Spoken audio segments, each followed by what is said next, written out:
I have to say, with everything that went on with Avatar: Last Airbender, I never really thought of supporting it for them doing the movie that they did, um, in terms of keeping up or bringing back the original cast with Aang, Katara, Zuko, Toph, and Sokka getting into the mix of it again. I honestly was very skeptical upon hearing that they were going to do a movie about them because The Legend of Korra was such an unabashed continuation of the series of just being a kind of huge clusterfuck when it came to keeping up with the world building, the lore, and the and just an interesting aspect of it.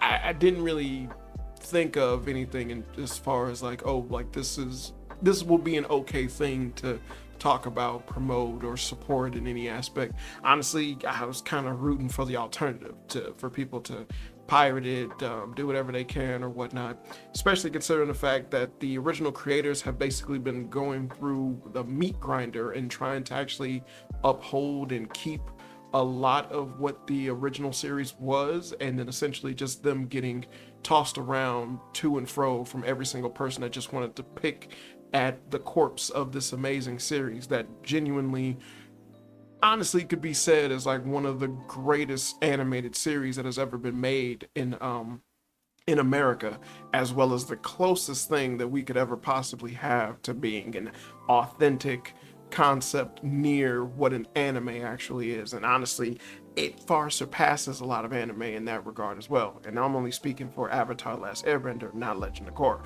So, upon them making a brand new animated movie with an older Aang, Katara, Sokka, Zuko, and Toph, you would think they would either tackle the continuated story, the continued stories that happened in the comics that did more with the series, as well as tackling a lot of the other issues that are brought up later within those comics, or tackling some serious major event that then would be either referenced or has been referenced, or just would be an overall focal point for Aang and the gang that was brought up or mentioned within Legend of Korra. Any of those things would have been okay. But also, what would have been most appreciated is that the cast, the original voice acting cast, would have returned. And in considering the fact that a lot of the people who did the voice acting for the series were basically adults in their own right, just doing kid voices, them doing a more grown up version of their voice or just talking normal would have been fine. A perfect example of this would have been Zuko, who the voice actor has been a voice actor for years, and he just would have been fine speaking normally because Zuko already sounds grown up. But again, with the runaround and all of the issues going on with Avatar: Last Airbender that have been tackled, and just it's been a huge clusterfuck of stuff going on that's just really bad. But and then finding out, then essentially, I guess the icing on the cake would be that the Avatar: Last Airbender movie, the entire movie got leaked online, and they destroyed any momentum that it had for it being something that they would release in theaters, which originally was the plan. And I've got to say, my egregious nature, or how I feel about the Avatar series as a whole, upon actually finding out about the movie being leaked online, was lamenting my ideas of essentially, should I support it actually getting full support with everything wrong, or everything that I consider wrong with the Avatar: Last Airbender series as a whole, or should I back it actually having an authentic or original release or anything like that. Just kind of me sitting on the fence about how I feel about everything. So, I bit the bullet and I watched the movie, because upon finding out that they were just going to only release it on a streaming service anyway, kind of killed any notion of me getting to see it in theaters, which is very depressing and sad, especially considering what the movie actually looks like as far as animation is concerned.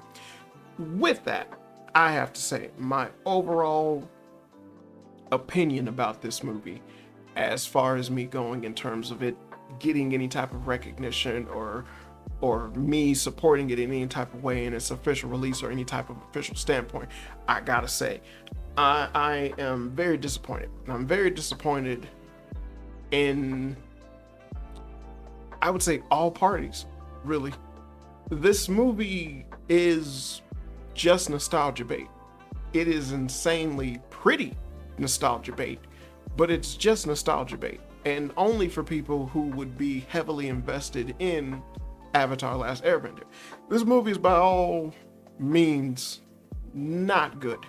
Not a good movie. The story is so unbelievably outrageous. It's almost cynical how boring it actually is and how bland it actually is. As far as anything that they could have done to showcase or bring back the characters or have them dealing with any type of scenario, this was very, very bad.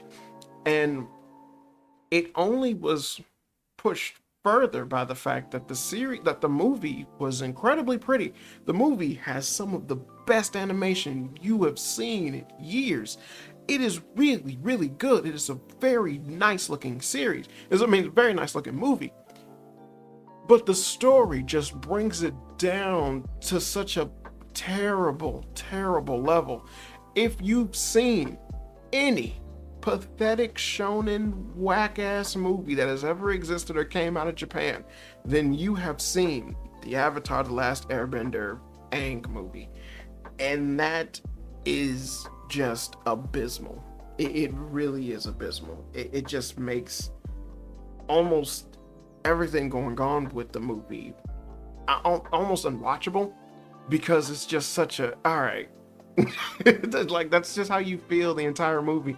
Everything is just kind of bringing up, it's just a, oh wow, didn't think this would happen, oh wow, saw that coming a mile away, oh boy, how did they get through this, how did they get through that, just thing. The only positive outcome from this entire movie is that they explained where the other group of air bison came from that shows up in the beginning of Legend of Korra. That's it. That's the only positive I took from this movie. And what makes it even worse is that, considering the fact that the entire movie is built around being this pathetic rehash anime movie concept that they do all the time as far as shonen movies are concerned, outside of the ones that are following the anime plot, mind you, it just was unbelievably ridiculous, because it was just stuffed to the brim with references. References that only matter to the original series. References that kind of make you twist your head, because if they cared so much to reference the original series in this way, why is it that they changed the voice actors, especially if they're going to sound so unbelievably unsimilar to how they originally sound? And then the mindset behind that would apparently for them to actually get voice actors that match the ethnicity of the characters that they were portraying, but the characters they're portraying are from a made-up world, so the ethnicity aspect doesn't work.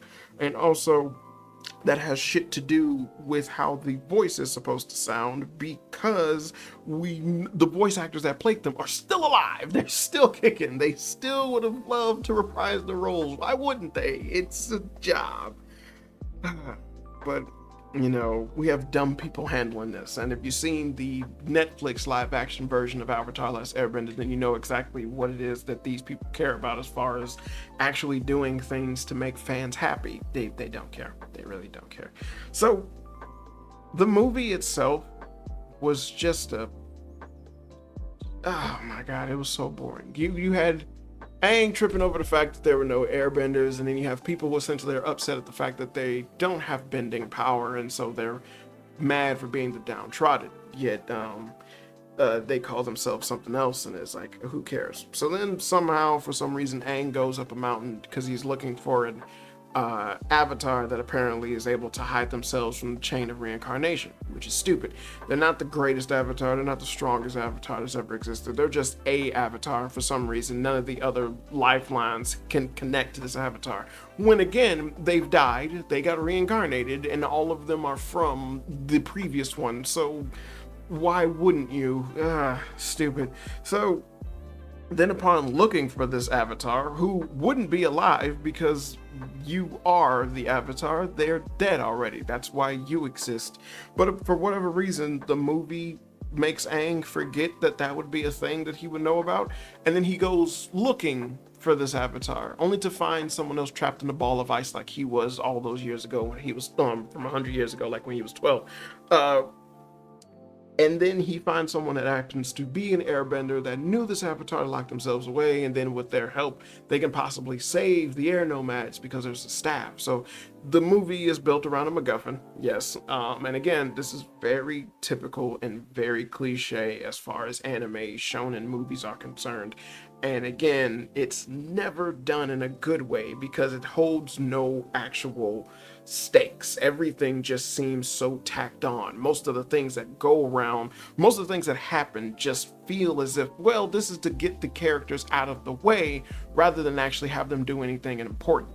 And clearly the writing of this is not something that's vindictive of what the original creators are known for, because again, there's nothing special about this movie at all. Not even the spectacle of the fights near the end of the movie were actually as grand as the stuff that they had going on at the beginning, which was more suited towards the creativity of Avatar: Last Airbender. But I digress. And so then upon finding this airbender clearly was evil, and he was voiced by Dave Bautista, which honestly I thought was a bad choice because his acting performance in this movie felt very wooden. Considering the fact that Dave Bautista can really act, his voice acting in this movie was really wooden, and I did not like it. It just felt terrible. It was too much of him trying to come off as, I understand, I get this, let's do this for our people. And it was like, dude, you're clearly evil. And it's just, it was just, you could read it, you could see it coming a mile away. It was just so terrible in how he was delivering his lines. And I feel bad about that because again, I know Bautista's a really good actor.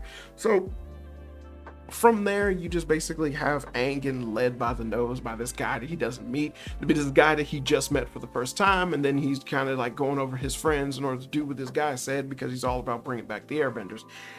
And then then the guy turns out to be evil. He's trying to do something with the MacGuffin, and then upon doing that, Aang starts talking to the Avatar, who blames him for what's going on, when immediately upon Aang speaking to the Avatar, I'm screaming at my screen, why didn't you just explain this to any of the Avatars? You hid away the MacGuffin in a way that only could be accessed with the Avatar. So if you was to explain to any other Avatar the importance as well as the significance of the MacGuffin that you hid away, then they probably would have never gotten it, or never would have freed it, or essentially used it only for a positive purpose because they knew exactly how powerful it was.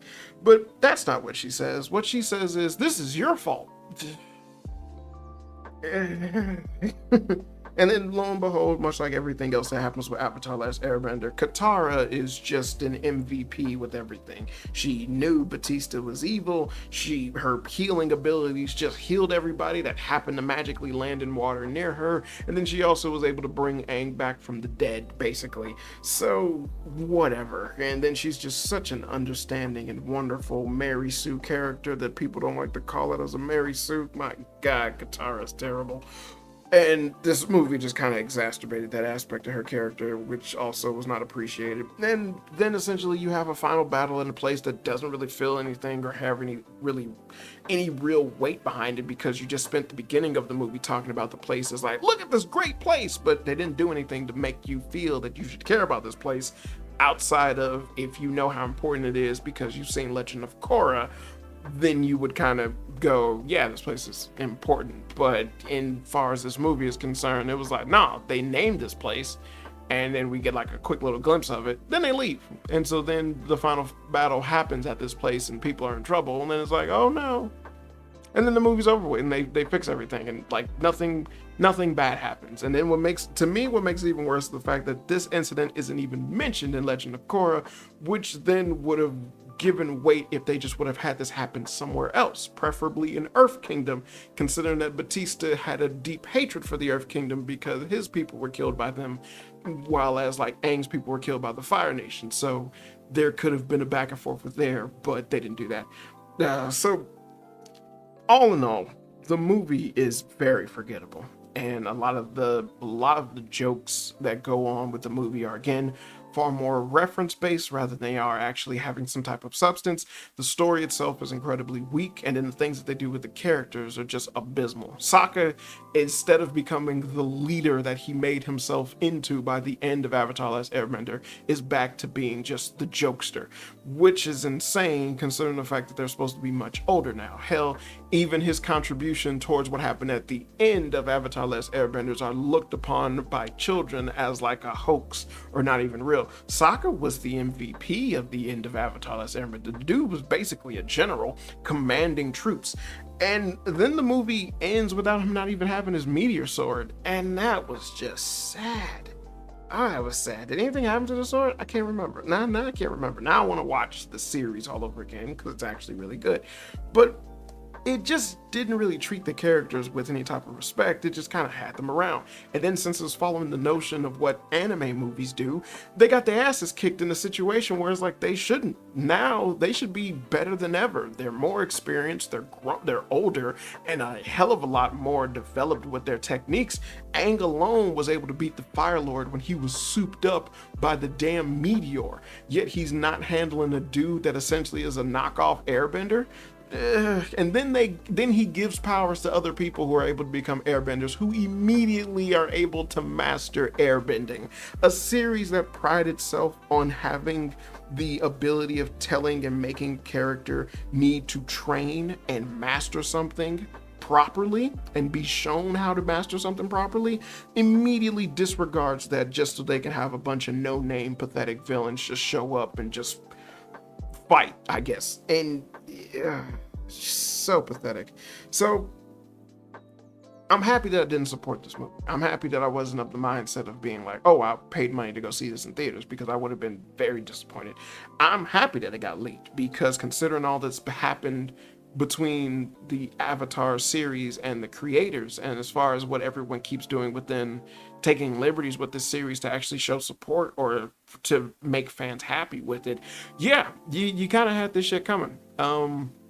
You got bit in the ass, and I'm all for it. So I'm not mad that what happened is what happened. I don't really care about people who sit there and try to push the narrative that you should support the official release when it comes out on streaming services. I don't at this point, I don't care. To me, Avatar has kind of ran its course of being a series that actually is worth caring anything about. And then considering how this movie actually functions, anything going forward that they're going to do with this series is not going to help, especially if you think back on how The Legend of Korra was even handled. So regardless of that factor, this essentially was a movie that I was like, yeah, I would never find myself buying this. If I was to happen to see it for free online and I could easily download it, you got my goat. Because again, if there is a reason to like this movie, it is because of the animation. But I guarantee you, the fight animation, the fight scenes that they have for this movie go in a crazy Tower of Terror type thing. It starts at the top and then it just terribly screams all the way down to the point where the final fight isn't even worthy of being called a final fight. So take that for what you will. But my overall assessment of the movie is that if you happen to be a fan of Avatar Last Airbender, this isn't the worst thing that you could possibly look at. There's a lot of references, a lot of callbacks, and a lot of things that you might enjoy. Hell, again, the animation towards a lot of the stuff that they did as far as the bending is concerned was fantastic. Fan-fucking-tastic. But other than that, there's nothing really significant that you're going to get out of this movie. It's not going to give you any type of continuation connected towards the comic stuff that they had at the end of Avatar Last Airbender, or any more of the in-depth story beats that they were going to go with, whether it be the indifference between the Fire Nation and all the other people because they're just coming off the tails of a war, so there's still going to be backlash and whatnot. None of that stuff is there. None of that stuff is there at all. So yeah, for all that this movie could have been and what people were kind of looking forward to, it wasn't it. As far as fans are concerned, it wasn't it. But as far as anything, just a regular Joe jumping in and trying to see this movie, there's a lot of things that you can take away from this, but a lot of the stuff is going to go over your head if you just happen to not be a fan of Avatar Last Airbender or you've never seen the original series. And then again, the voice acting itself is very shoddy, considering the fact that these are not people who have done the original characters, so them trying to reprise the roles just come off as very, very bad and tacked on. Ironically enough, this is also something that happens in in anime, where you have people playing characters that essentially have huge history with each other, but the voice actors for the new season of an anime have no idea what the previous thing was or sounded like, so there's no point of reference for that. Crazy enough, Dragon Ball Z is the perfect example of that, because America got Dragon Ball Z before we got Dragon Ball, while in Japan it was Dragon Ball then Dragon Ball Z. So I guess the main core of the story is that voice acting is very important. Voice acting is very, very important, and people need to remember that. All right, that's it. This has been another episode of Fun with Flame. I've been your host, Danieltheflame, and as always, good people, I hope you had fun.